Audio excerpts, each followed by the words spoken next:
Salut les amis, bienvenue à toutes et tous, c'est Price. Installez-vous bien, mettez-vous à l'aise, on est de retour.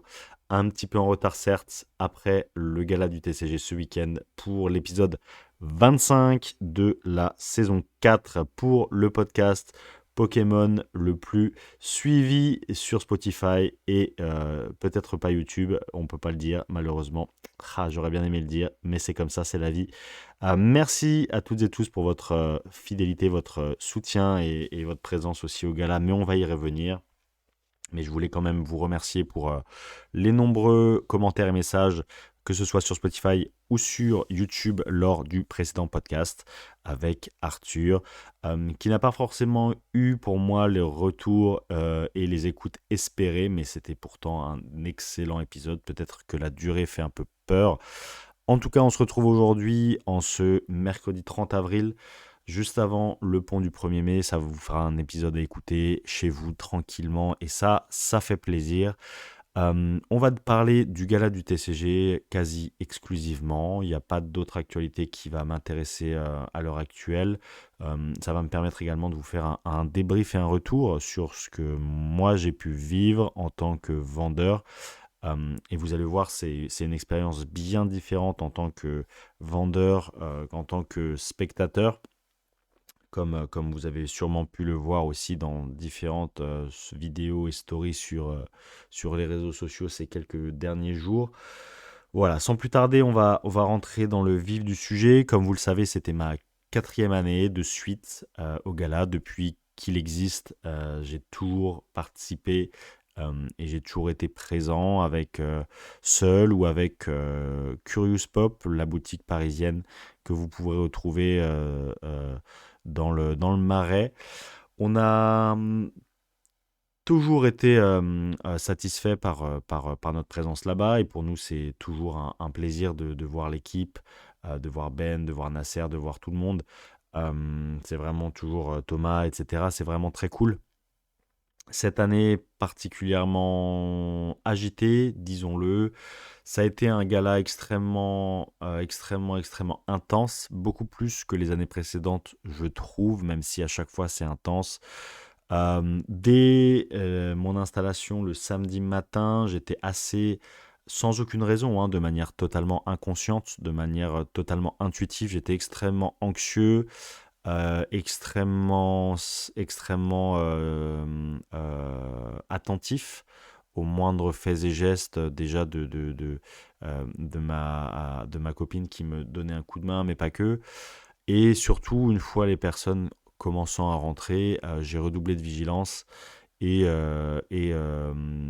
ça m'a permis effectivement, et ça je l'ai intellectualisé et compris après, après coup, en retour de gala, quand j'ai vu les retours d'expérience des autres collègues et vendeurs, parce que cette année, comme vous l'avez vu, il y avait beaucoup de stands d'artistes, d'exposants, de plateformes, beaucoup de stands également de sociétés de gradation, beaucoup de stands de jeux et de produits divers et variés et assez peu, disons-le, je dirais pour un tiers, des boutiques et des vendeurs spécialisés dans les jeux de cartes à collectionner. Il y avait énormément de promotions, d'activités, de produits, de sociétés, de services, mais finalement très peu de marchandises. Et c'est là où, cette année, effectivement, pour les personnes qui ont participé au gala en tant que vendeurs, ça a été une année sûrement de tous les records. Moi, de mon côté, comme à chaque fois, je pense que je ne ramène pas suffisamment de choses. Et puis, étant moi-même un petit peu indépendant, il y a certaines limites à la logistique et à ce que je peux faire tout seul. Mais ça a été quand même un excellent gala sur les points purement de vente de mon côté. Maintenant, on va parler un petit peu plus en détail de l'activité et des différentes choses qui ont eu lieu du point de vue des spectateurs. Et je rebondirai sur ce que j'ai dit à l'instant par rapport à mon anxiété et à ce que j'ai pu un petit peu vivre en tant que quand même derrière la barrière, et c'est important que ça, vous le compreniez toutes et tous. C'est pas forcément évident, surtout pour moi qui suis seul et pour les autres également, hein. Je pense que c'est le cas de tout le monde, même quand vous êtes beaucoup sur les stands et que vous avez une grosse surface à surveiller, c'est extrêmement compliqué, mais on va y venir.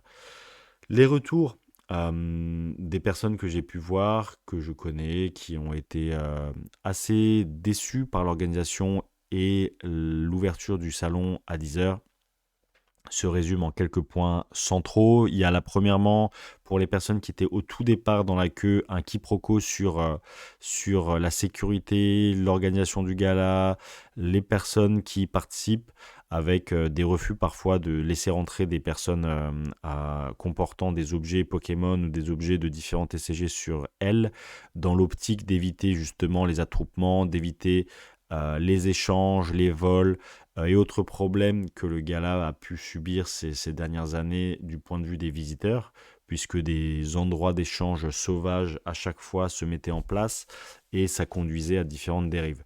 Donc ça a pu être très mal perçu de la part du public, mais du point de vue organisationnel et connaissant moi-même cette problématique avec le conseiller Indigo et avec Anthony, Evan, du Discord, bien sûr. Je vous enjoins fortement à rejoindre le Discord.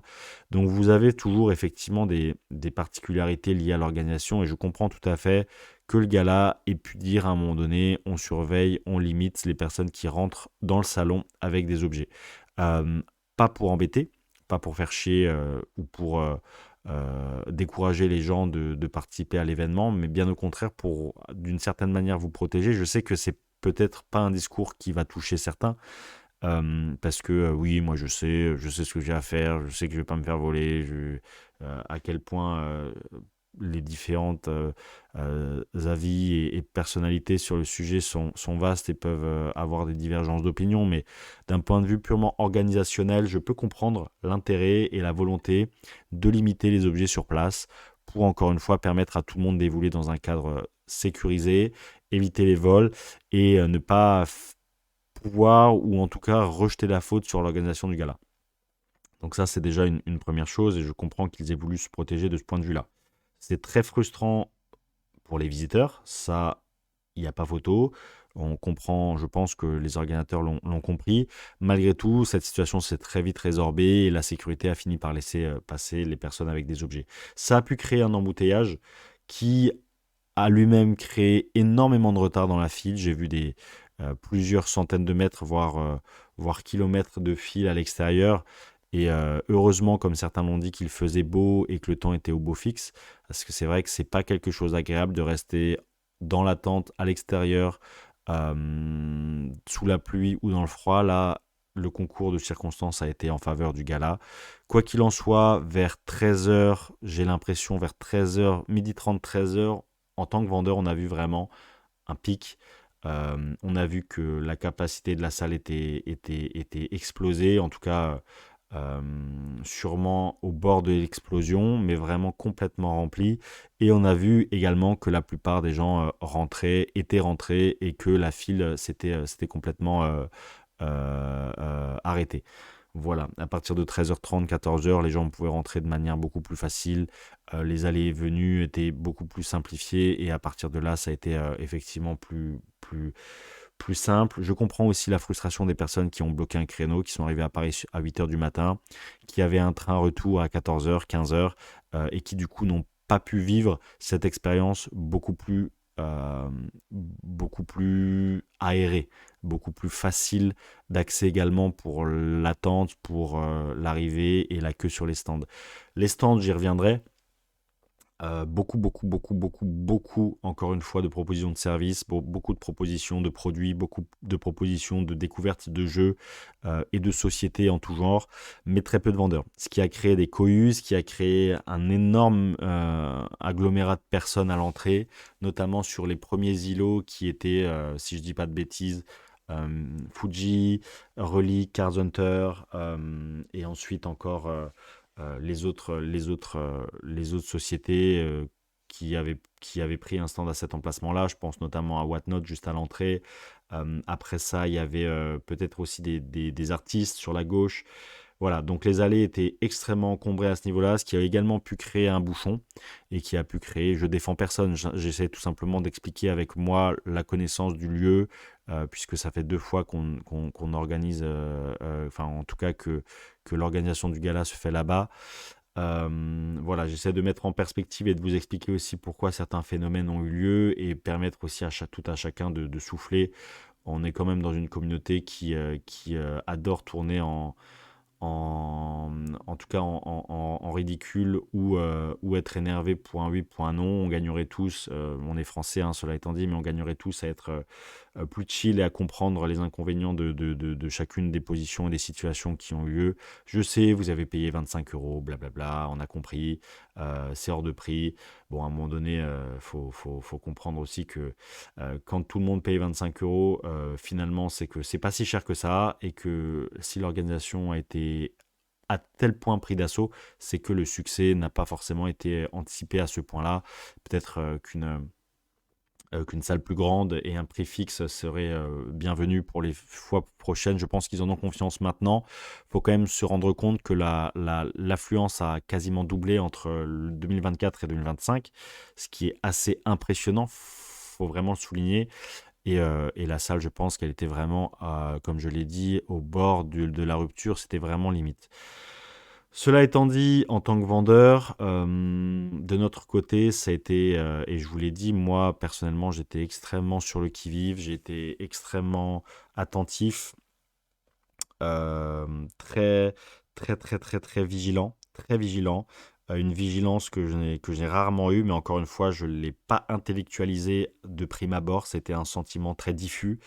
Et j'ai eu raison, j'ai bien fait, donc je m'excuse auprès de toutes les personnes, clients, amis, connaissances de longue date, personnes avec qui on a déjà discuté, TikTokers en tout genre, personnes qui voulaient faire des challenges, des échanges, des estimations des ventes. Je vous ai clairement tous envoyé chier et c'était justifié parce que ça me permettait de garder une lucidité d'esprit sur les objets que j'avais en face de moi et éviter les vols. Je suis sûrement le seul vendeur, et je dis ça en toute franchise et en toute transparence, je suis quasiment certain d'être le seul à ne pas avoir eu d'objet volé. Pourquoi? Parce que à un moment donné, quand vous êtes sur le gala du TCG, sur le Royaume, sur le Belgium, mais particulièrement sur des événements où c'est bondé, et particulièrement en France et particulièrement à Paris, je ne dis pas que tout le monde est à mettre dans le même panier, mais il y a un concours de circonstances accru qui donne lieu à un nombre de personnes extrêmement mal intentionnées que je n'ai pas, que je suis quelqu'un d'extrêmement sensible en termes de feeling on va pas appeler ça sixième sens, mais j'ai une certaine clairvoyance sur ce genre de choses qui n'est pas forcément très intellectualisée de prime abord, mais qui est simplement instinctive.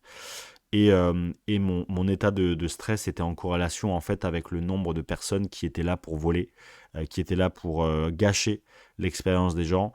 Et souvent, ils viennent en groupe. Ça, c'est un conseil que je donne à tous mes copains et mes amis vendeurs et autres.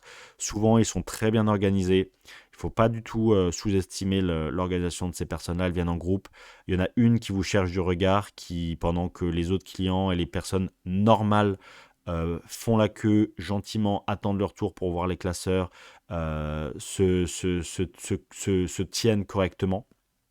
Parce qu'il y a vraiment, on le voit, hein, ces personnes-là ont un vrai défaut de bienséance, de comportement et d'éducation.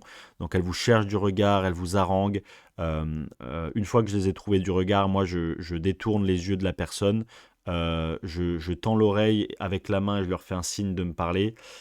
Et à partir du moment où j'ai entendu, où la conversation a démarré, tout en ne pas les regardant, c'est extrêmement impoli de ma part, je le sais, c'est extrêmement condescendant, je le sais, c'est fait exprès. Je ne les regarde plus et je leur dis de loin que je ne suis pas intéressé par des échanges, de la vente, un challenge TikTok, YouTube ou toute autre demande farfelue parce que je suis 100% sûr et certain que dans la foule, pendant ce temps-là, un complice me scrute, me regarde et essaye d'échapper à ma vigilance. Il essaye de voir la dynamique de la conversation avec son complice, essaye de voler des objets pendant cet échange avec son complice. Donc, certes, il y a des personnes très bien intentionnées qui avaient des challenges mignons, ou des enfants, ou des personnes qui avaient des estimations de cartes certainement intéressantes, ou des collections certainement intéressantes à racheter. Mais je ne prends absolument aucun risque sur ma marchandise. J'avais des cartes qui pouvaient aller jusqu'à 4 000 € sur le stand. Donc, vous entendez bien, c'est absolument impossible, inenvisageable. Je manque de superlatifs négatifs dans mon cas pour vous expliquer à quel point c'est absolument impossible pour moi de me faire voler un classeur ou même une carte. Donc voilà, c'était totalement instinctif, c'était des mécanismes de défense et j'ai parfaitement bien fait parce que entre nous, et je vous le dis là à l'heure actuelle, l'organisation, les différentes boutiques, les différents stands et les vendeurs sont en train de se rendre compte que personne, mais je dis bien personne, n'a échappé à un vol. Vous serez étonné de l'entendre, mais je pense très sincèrement que j'ai absolument évité tout vol, tout problème avec cette stratégie. Je ne dis pas que c'est la meilleure, je ne dis pas que c'est ce qu'il faut faire, mais grâce à ça, grâce à ma vigilance, parce que je suis aussi quelqu'un d'extrêmement aware, comme dirait Jean-Claude Van Damme. Blague à part, c'est vrai que j'ai une forte capacité de concentration et surtout sur du long terme, avec une vision périphérique et surtout j'ai eu la chance d'avoir sur le stand ma copine que je remercie infiniment, Gilou le loup que je remercie infiniment, Tsuku que je remercie infiniment, à tour de rôle parfois juste pour me permettre d'aller faire une pause aux toilettes. Donc vous vous rendez bien compte qu'on en est vraiment à ce point-là, hein, en tant que vendeur. Je me suis pris la tête un dimanche soir à 17h30 parce que j'avais remballé des classeurs avec un mec qui voulait faire du lèche-vitrine. Non, à un moment donné, c'est fini. 90% des gens sur le stand ont fait du lèche-vitrine pendant le week-end. J'ai rangé mes classeurs, je dois m'organiser, je dois partir. Je suis tendu, il faut que j'évite le bouchon lorsque les personnes et tous les stands remballent. Désolé, j'avais pas que ça à faire de ressortir les classeurs. Je savais très bien, je connais aussi ma clientèle, je connais les types de clients. À force, on devient un petit peu physionomiste aussi. Je savais très bien que cette personne-là n'allait absolument rien m'acheter, mais était juste là pour faire du lèche-vitrine. Elle savait même pas ce que ça voulait dire mint, near mint. Donc à partir de là, c'était certain qu'aucune carte n'allait être vendue. Donc voilà, j'ai pu comme ça être très sévère, très dur, mais c'est parce qu'en fait, à un moment donné, moi je ne peux pas me permettre de me faire voler des classeurs à 4, 5, 6 000 euros, des cases entières. Mon business model, ma survie en tant qu'indépendant en dépend, hein, c'est indispensable. Donc le mécanisme de survie, beast mode on, donc absolument impossible pour moi de me laisser distraire. Donc voilà, j'ai pu envoyer chier beaucoup de personnes, j'en suis pas vraiment désolé en réalité parce que grand bien m'en fasse, et que Dieu m'en garde, j'ai été évité ça m'a permis d'éviter les vols. Voilà. On en a vu plusieurs, j'en ai vu plusieurs, du coup, leurs complices, leur groupe sortir de la file, partir, du coup, puisque moi, je les ai envoyés vraiment littéralement se faire foutre. À un moment donné, en tant que vendeur, c'est extrêmement compliqué d'être sympa et gentil avec tout le monde. La négociation, c'est pareil, j'avais très peu le temps pour la négociation. Je connais les prix, je connais les états. Euh, voilà, ceux qui sont sur la chaîne et qui me suivent depuis longtemps me connaissent. Pour les autres, désolé, désolé mais pas désolé, j'ai pas le temps de vous expliquer tout ce que je fais depuis des années, qui je suis, pourquoi est-ce que la gradation et les états décrits sur les objets sont bons. Et pourquoi est-ce que les prix sont bons? J'ai pas que ça à faire. C'est irrespectueux de me demander de la négociation ou de me dire que là il y a un point blanc alors que c'est une série, et que vous êtes tout simplement inculte sur la série en question. Voilà, j'avais juste pas que ça à faire, malheureusement. J'espère que vous comprendrez, comme vous avez pu sûrement, certains d'entre vous, comprendre l'agitation et les problèmes d'organisation du gala suite justement à ces comportements de beaucoup de personnes, des forceurs et autres. C'est très compliqué pour les organisateurs. Il y a de moins en moins de bienséances, de plus en plus de badauds, de plus en plus de lécheurs de vitrines, et beaucoup, beaucoup de personnes qui viennent en groupe également pour voler. Donc, c'est pas du tout facile, bien, bien, bien au contraire. Et je sais que du coup, certaines personnes super sympas, bien intentionnées, on a beau croire, hein, c'est Pokémon, c'est tout mignon, c'est ce que moi je prêche, mais dans les faits et dans la réalité, c'est comme l'état actuel de notre pays, c'est bien moins le cas dans les faits. Donc il faut rester très vigilant, il faut être très attentif. Et ce comportement m'a permis d'éviter les vols et j'en suis très content. Voilà. Cela étant dit, organisation globale du gala a effectivement à revoir. Je pense que le dîner du TCG, le dîner le soir, est bien mieux calibré que la convention parce que je pense qu'ils ont été pris d'assaut sur les ventes. La billetterie a été sold out. Et je pense que c'est parce que leur capacité limite a été atteinte. Donc ça, c'est une chose déjà qu'il faut également expliquer. Et deuxième chose, ils s'attendaient sûrement pas à avoir autant de personnes. C'est vrai qu'il y avait un seul food truck. Enfin, je veux dire, il y avait une à l'intérieur, une buvette et à l'extérieur un food truck. Donc, ce qui est vraiment beaucoup trop peu. Donc, tout ça va être sûrement calculé et pris en compte pour les éditions prochaines.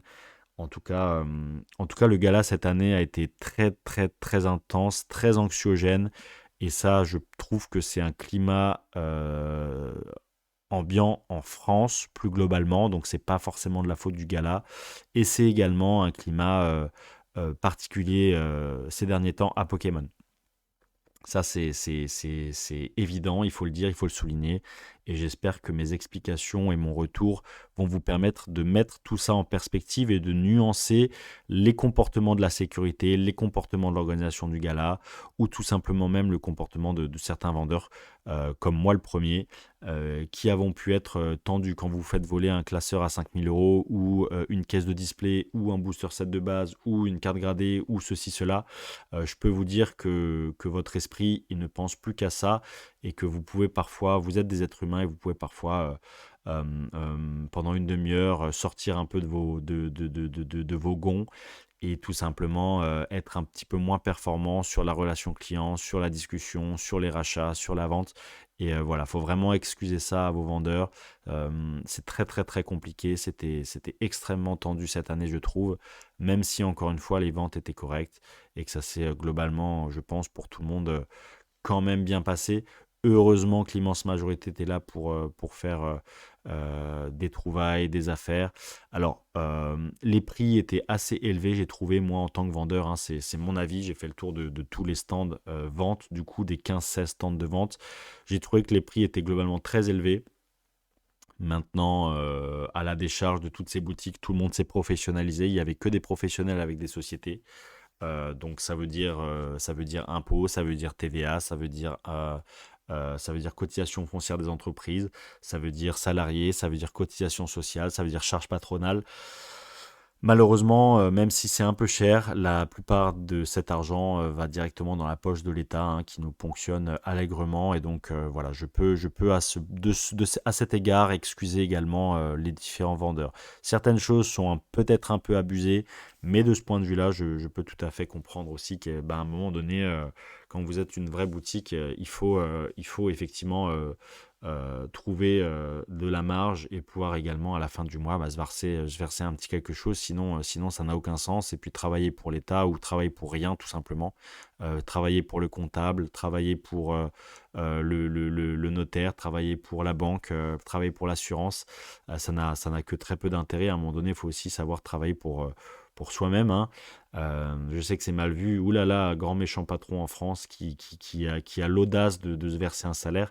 Mais à un moment donné, quand vous êtes pendant 48 heures non-stop dans le stress, dans le rush, dans la préparation, je suis désolé, mais personne de salarié n'accepterait ce genre de conditions de travail. Et pourtant, chez les patrons, c'est accepté, c'est précaire. Et encore une fois, oulala, méchant patron. Donc non, c'est qu'est-ce qui est à valoriser? Est-ce que c'est une condition de travail intense, mais un salaire intense?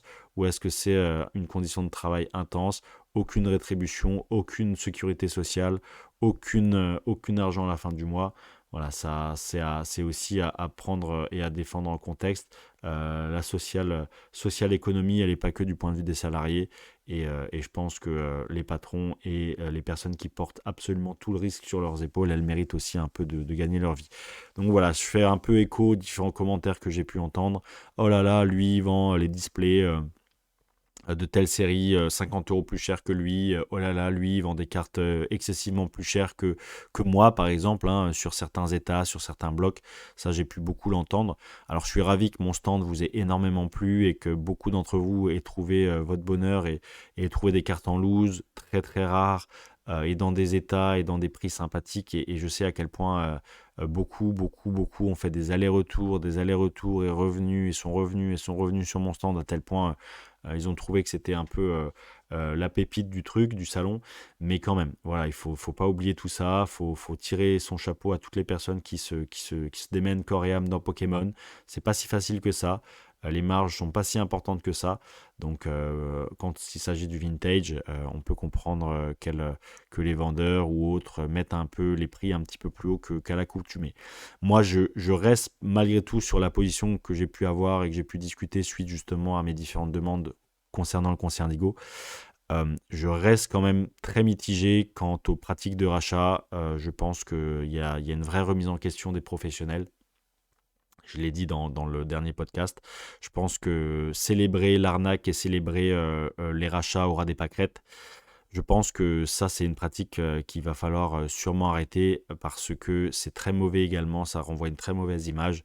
Et surtout, en tant que professionnel, chacun d'entre nous, on a un devoir de conseil, d'orienter les gens au mieux sur les prix. Et avant de penser à son propre intérêt, et ça je le dis en toute amitié, en toute transparence avec tout le monde. Voilà, c'est aussi le but de tout ce qu'on entreprend avec le conseil Indigo et de tout ce qui va arriver pendant la suite. Voilà, maintenant que cela a été dit, que les bases ont été posées, j'espère que beaucoup d'entre vous vont relativiser suite à leur expérience peut-être mitigée quant au gala. Le dimanche a été une journée bien moins chargée. Je pense que si vous faites partie des personnes qui ont été déçues, qui ont relevé énormément de points négatifs, hein, qui ont été tout simplement réalistes sur l'expérience qu'ils ont vécue, hein, tout simplement dire ce qui a été vécu, ce qui a été vu, mal fait, de manière constructive, pointer du doigt les choses à améliorer. Sachez une chose, malgré tout, néanmoins, venez le dimanche. Le dimanche, c'est beaucoup plus sympa, c'est beaucoup plus calme. Vous avez le temps de discuter avec les vendeurs. Les stands sont beaucoup moins bondés. Certes, peut-être qu'il y a moins de bonnes affaires, mais quand même. C'est aussi une solution pour rencontrer du monde, pour éviter d'être débordé le samedi, serré comme des sardines, et de passer une mauvaise expérience et de rendre l'expérience mauvaise puisque tout le monde est de mauvaise humeur. Sachez une chose, voilà, le dimanche c'est beaucoup plus calme. Je vous encourage fortement aussi à parfois peut-être ne pas prendre le samedi mais prendre le dimanche. Nous en tant que vendeurs on le voit, hein, il y a beaucoup beaucoup beaucoup moins de personnes le dimanche et c'est bien dommage parce qu'il y reste encore énormément de belles affaires, de beaux stuff. Parfois certaines boutiques même, certaines qui sont sur Paris ou autres, mettent de nouvelles choses entre un jour et l'autre. Donc voilà, c'est aussi quelque chose à réfléchir, je pense, pour vous-même dans cette optique de rester malin, de rester efficace et de rester dans la bonne ambiance et dans le côté bon conseil, bon tips. C'est vrai que le dimanche, il y a quand même quelque chose à faire par rapport à ça. Voilà, moi de mon côté, comme je vous l'ai dit, avec Curious Pop, on a été plutôt satisfait. Malheureusement, il s'est fait voler un classeur. Voilà, donc ça, comme je vous l'ai dit, tous les stands de vente se sont fait voler quelque chose. Moi, de mon côté, vraiment, je serais très surpris qu'on me dise que quelqu'un, bah, de toute façon, on ne me le dira pas, hein, mais je serais très surpris de voir que quelqu'un aurait pu me voler quelque chose. J'étais très attentif. Maintenant, voilà, on n'est pas forcément à l'abri, hein, mais je pense que ma politique a porté ses fruits et j'en suis très, très satisfait par rapport à ça. Et encore une fois, je m'excuse sans vraiment m'excuser parce que moi, c'est mon travail, c'est ma sueur, c'est les 10 heures de route dans le week-end, c'est les 150 heures d'organisation. Donc, je ne vais pas me laisser gâcher mon expérience par un groupe de personnes organisées qui essayent de me détourner mon attention pour me voler des objets. Et je suis navré encore une fois et j'espère que beaucoup d'entre vous ne se sont pas sentis mal accueillis sur mon stand ou sur d'autres. Parce que, comme je vous l'ai dit, je pense que tout le monde était sous tension justement à cause de ces voleurs et personnes mal intentionnées sur le stand. Je pense, je suis pas le seul, hein, oulala, j'ai pas dit que j'étais le seul à avoir un sixième sens et avoir été sur le qui-vive, bien au contraire, et c'est pour ça que je vous dis, voilà, faites un petit peu aussi un travail de remise en question et de compréhension de ce qui a pu se passer, de pourquoi les choses étaient telles qu'elles ont été. Il y a des raisons à cela. J'ai essayé de vous les exposer aujourd'hui lors de mon retour. 100% transparent, comme toujours, sans aucune langue de bois. Et surtout en prenant en compte les positions de chacun. Voilà, je sais que vous, en tant que spectateur, parfois certaines choses peuvent être très frustrantes. Malgré tout, et cela, toute chose égale par ailleurs, il faut prendre en considération pas que votre petite et simple expérience, il y a beaucoup d'autres choses à mettre en perspective. Et l'argumentaire du j'ai payé 25 euros, j'ai payé ma place et j'ai le droit à... non, non, non, non, non, les gars, peut-être que vous avez le droit à une démo de Rise ou une démo de Lorcana, mais les gars, sachez que nous, les vendeurs, on est aussi clients du gala du TCG. C'est pas que une histoire de, c'est pas que une histoire de le gala du TCG, vous le payez pour rentrer et donc par interposition, vous pensez que nous aussi on est payé pour venir. Non, non, non, non, non. Les vendeurs ne vous doivent rien du tout. On est là parce que on a payé une somme extrêmement conséquente, extrêmement conséquente. Donc à un moment donné, si vous voulez continuer à soutenir les artisans et les personnes qui font du bon travail et surtout, surtout du travail honnête, il faut aussi regarder en face les choses et se rendre compte que oui, il y a des services sur place, mais les boutiques n'en font pas partie. Vous êtes les clients des boutiques, nous sommes les vendeurs et nous sommes les plus gros clients du gala, en ceci que nous avons payé un stand et que ce sont des obligations également légales envers nous-mêmes et le gala qui font que nous sommes là. Donc le discours du oui les vendeurs, ceci, cela, vous pouvez exiger de qui vous voulez, peut-être un nouveau food truck, peut-être un artiste, peut-être un intervenant qui a été payé, mais absolument pas des vendeurs et des stands qui ont payé pour être là. Je fais notamment écho à Mohart, qui a fait une story extrêmement juste en disant que les remarques sur les prix, les remarques sur la négociation et le reste, c'est extrêmement irrespectueux pour nous, hein, qui en fait nous prenons, qui sommes en étau entre le gala d'un côté et vous les clients de l'autre, qui subissons des pressions des deux côtés et qui rendent l'expérience extrêmement désagréable parce que d'un côté on a effectivement un prix et une trésorerie importante à sortir pour pouvoir faire partie de l'événement et je ne critique en rien les organisateurs du gala quand je dis ça, c'est un fait tout simplement. Et de l'autre côté on est pris en étau avec heureusement que 80% des clients et des personnes qui ont assisté au gala sont extrêmement gentils et bienveillantes, mais il y a ces 20% qui rendent l'expérience aussi très, très anxiogène, très désagréable de par des remarques, de par une négociation sans arrêt. Il faut savoir faire la différence entre le petit artisan qui met son cœur à l'ouvrage et du PSA, du whatnot et des multinationales. Donc voilà, il y a une certaine bienséance, une certaine éducation, comme je l'ai dit, qui manque. Et ça, c'est la société en général. C'est malheureux, mais je pense qu'il y a un vrai problème en France et une remise en question à avoir. Mais bon, c'est comme ça. Tant qu'on ne dépasse pas les 20% de personnes négatives, ça reste encore tenable.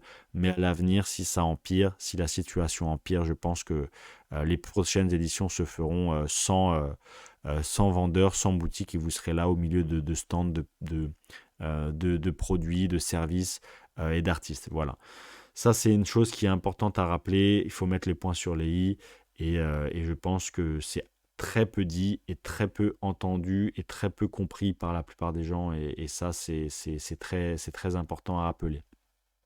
En tout cas, voilà pour ce qui est de mon expérience. Donc globalement, du côté vendeur, malgré tout, net positive, malgré les différents problèmes que j'ai pu vous évoquer, ça reste du net positif. Si un jour c'est du net zéro ou du net négatif, malheureusement, je pense qu'à ce moment-là, eh bien, ce sera la fin de ma présence à toute convention d'ailleurs. Mais pour le moment, on est au bord, on est vraiment à la limite, mais pour le moment, ça reste encore du net positif. Voilà. Ce qui est également très sympa, c'est de voir les copains, de discuter un peu rapidement, même si c'est très rapide avec vous tous qui me soutenez, qui avez fait des achats en me disant voilà, je te suis. Merci infiniment du fond du cœur. Continuez à représenter la bienveillance dans la communauté, l'intelligence, qu'elle soit de comportement, qu'elle soit émotionnelle, qu'elle soit tout simplement dans la compréhension des phénomènes qui vous entourent. Merci à toutes et tous d'avoir soutenu également ma petite auto-entreprise. Voilà, ça fait extrêmement chaud au cœur.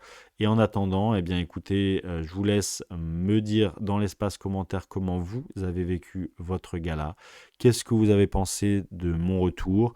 Est-ce que je suis trop dur? Est-ce que je suis juste? Est-ce que je suis trop laxiste envers les différentes parties prenantes? Voilà, c'est à vous de me le dire. Maintenant, je vous laisse là. Merci encore une fois à toutes et tous pour votre soutien. Désolé de la sortie du podcast tardive ce mercredi soir. Mais c'était impossible pour moi lundi, même mardi, de faire quoi que ce soit. Il y avait beaucoup trop d'organisation et de la fatigue. Donc voilà, ça nécessite quand même beaucoup de clarté d'esprit. Vous le savez, c'est du one shot, il n'y a aucune prise. C'est le podcast le plus franc de Pokémon, le plus direct, sans notes, sans préparation. Et tout simplement le plus écouté, je pense, par les personnes les plus impliquées dans le milieu. Donc ça fait extrêmement plaisir. Je suis très très content d'avoir ce positionnement de niche. Ça me va très bien, comme je vous l'ai déjà dit. Et j'ai pas envie de me répéter dans ce podcast. Donc on va s'arrêter là. Prenez tous soin de vous. On se dit à la semaine prochaine, lundi prochain, pour un nouvel épisode. C'était Price. Ciao, ciao.